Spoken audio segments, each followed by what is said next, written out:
बिस्मिल्लाहिर्रहमानिर्रहीम वबिही नस्तईन अम्मा बाद। मुहतरम नाज़रीन व सामिईन, आज मेरी गुफ्तगू का उन्वान है खाने काबा की तामीर। आप जानते हैं कि सैयदना हज़रत इब्राहीम अलैहिस्सलाम के ज़रिए जो खाने काबा की तामीर हुई वो पहली तामीर नहीं थी, बल्कि हज़रत आदम अलैहिस्सलाम के ज़रिए जो खाने काबा की तामीर हुई वो पहली तामीर थी।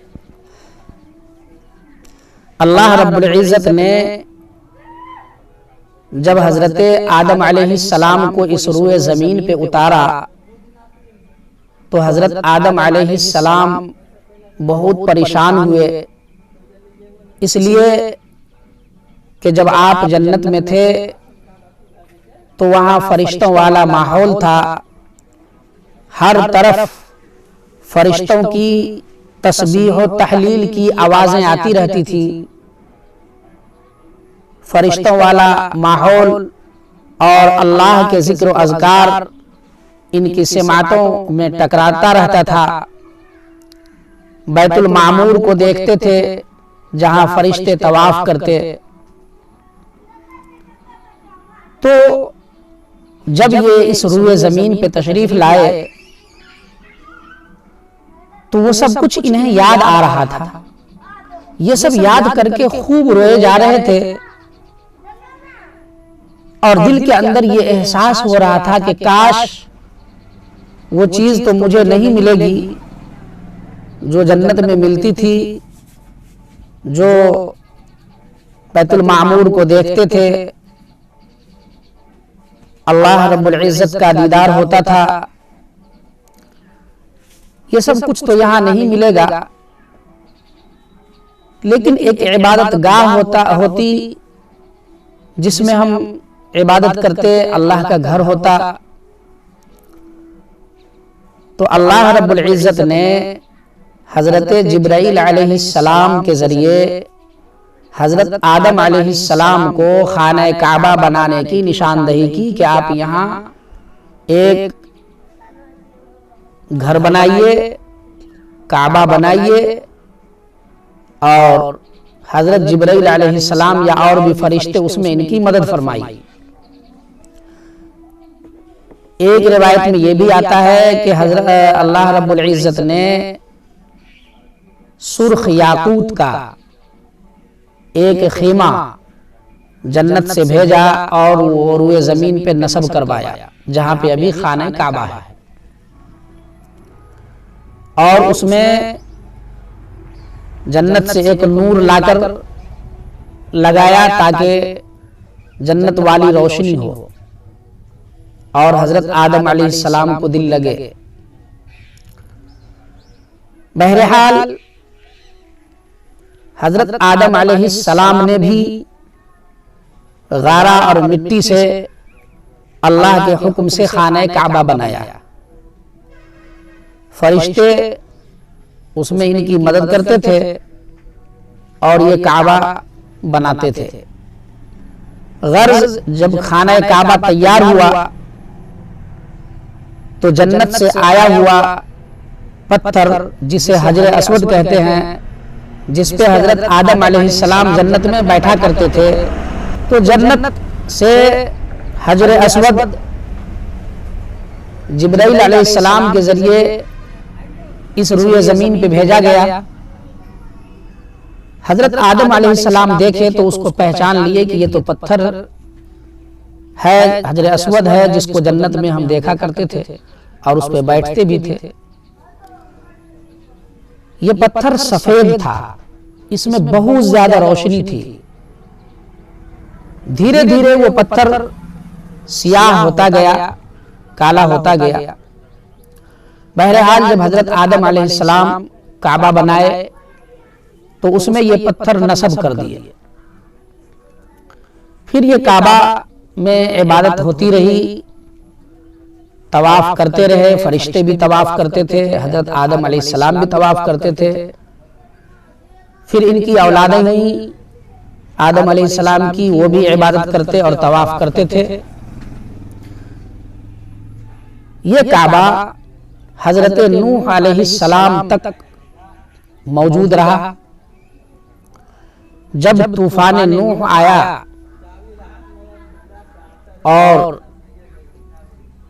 सारी दुनिया को, इस रूए जमीन को अल्लाह ने जब पानी से भर दिया और पहाड़ से भी ऊंचा पानी आया, तो उसमें खाने काबा भी मुनहदिम हो गया।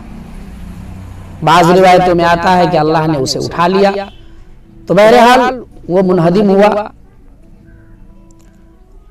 सिर्फ उसका जो उसकी जो सिर्फ जो है वो सुर्ख टीला रह गया, उसका कुछ निशान बाकी रह गया। बुनियाद की जो निशानी थी वो बाकी रह गई। बाकी खाने काबा मुनहदिम हो गया, दीवारें गिर गई।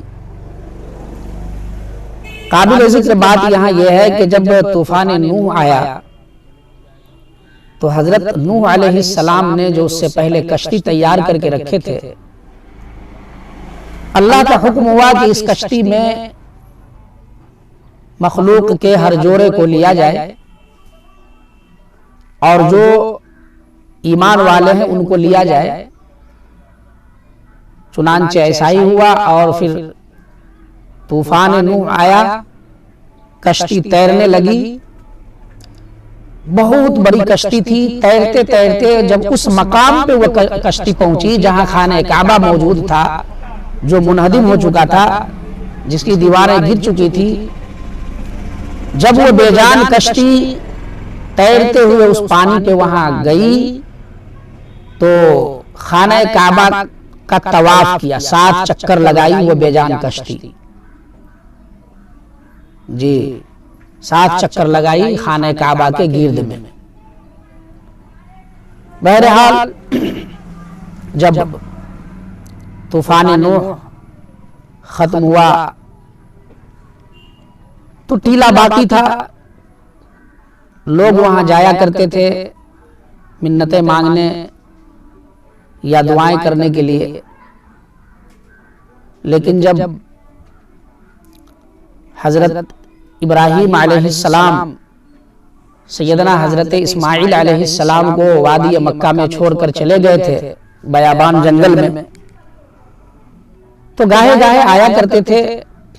जब हजरत इस्माइल अलैहिस्सलाम की उम्र गालिबन तकरीबन 20 साल की हुई, तब हजरत इब्राहीम अलैहिस्सलाम तशरीफ लाए और अल्लाह के हुक्म से खाने काबा की तामीर किए। तामीर की शक्ल ये हुई कि हजरत इस्माइल अलैहिस्सलाम गारा बना के देते, पत्थर ला के देते और इब्राहीम अलैहिस्सलाम मेमार का काम करते, मिस्त्री का काम करते, खाने काबा की तामीर करते थे। जब खाने काबा की दीवार ऊंची हो गई कि आपका हाथ वहां पहुंच नहीं रहा था, तो उन्होंने इस्माइल से कहा कि मेरे लिए पत्थर ले आओ ताकि मैं उस पर चढ़ के खाने काबा की तामीर करूं। चुनांचे जन्नत से अल्लाह रब्बुल इज्जत ने फरिश्ते के जरिए एक पत्थर भेजा जिसका नाम मकाम इब्राहीम है। उस पत्थर पे हजरत इब्राहीम अलैहिस्सलाम खड़े होकर खाने काबा की तामीर करते और जैसे जैसे खाने काबा की दीवार ऊंची होती जाती वैसे वैसे ये पत्थर भी उठता चला जाता। जब नीचे होने की जरूरत होती तो पत्थर नीचा हो जाता, जब ऊंचा होने की जरूरत होती तो पत्थर ऊंचा हो जाता।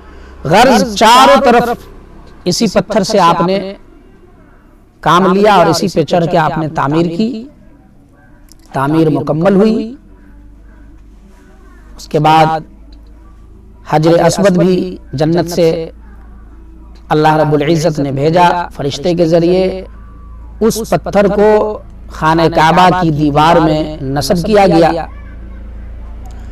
फिर ये खाने काबा बहुत दिनों तक बाकी रहा और मुनहदिम हुआ। फिर तो कबीला जुरहुम जो इस्माइल अलैहिस्सलाम के ही ज़माने से मक्का में आबाद थे, उनके ज़रिए खाने काबा की तामीर हुई। फिर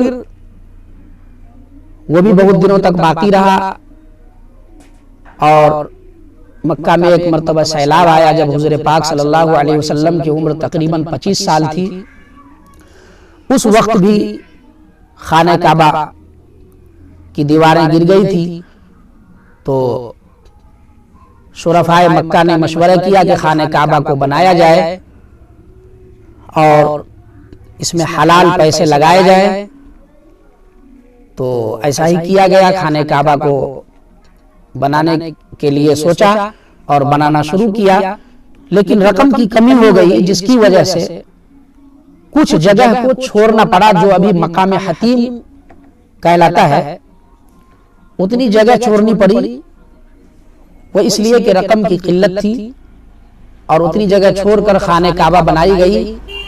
हालांकि तामीर इब्राहिमी के मुताबिक उसमें 2 दरवाजे थे, एक दाखिल होने वाला दरवाजा और दूसरा निकलने वाला, लेकिन रकम की किल्लत की वजह से एक ही दरवाजा बनाया गया और उसको खूब ऊंचा कर दिया गया ताकि एहतमाम से कभी कभी उसमें दाखिल हुआ जाए।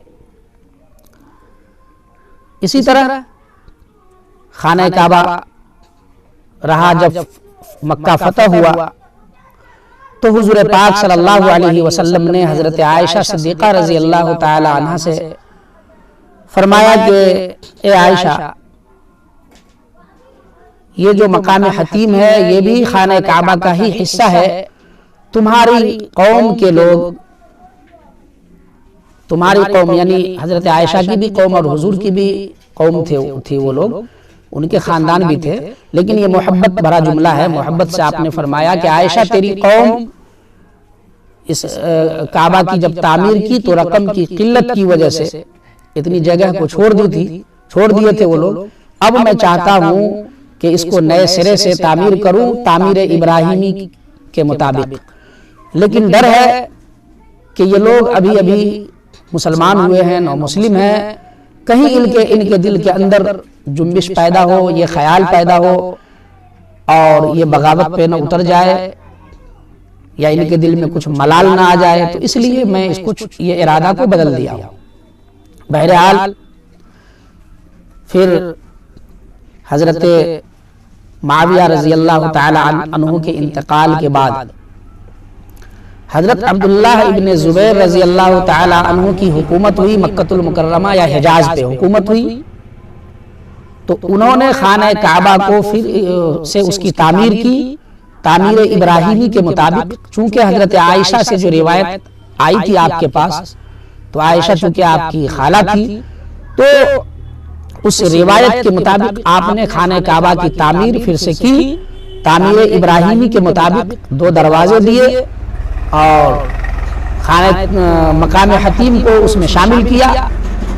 लेकिन जब अब्दुल मलिक इब्न मरवान की हुकूमत आई और उसमें जब हज्जाज इब्न यूसुफ को गवर्नर बनाया गया, तो हज्जाज इब्न यूसुफ हजरत अब्दुल्लाह इब्न ज़ुबैर रज़ी अल्लाह ताला अन्हु की हुकूमत को ख़त्म किया। जो 6 साला हुकूमत थी हिजाज पे, बड़ी अच्छी हुकूमत थी, उसको ख़त्म किया और खाने काबा की तामीर फिर से किया शहीद करके। चूंकि बनो उमैया अब्दुल्लाह इब्न ज़ुबैर के दुश्मन थे, लिहाजा खाने काबा को शहीद करके और जिस तरह से कुरैश ने बनाया था इसी तरीके पर फिर से इसकी तामीर की।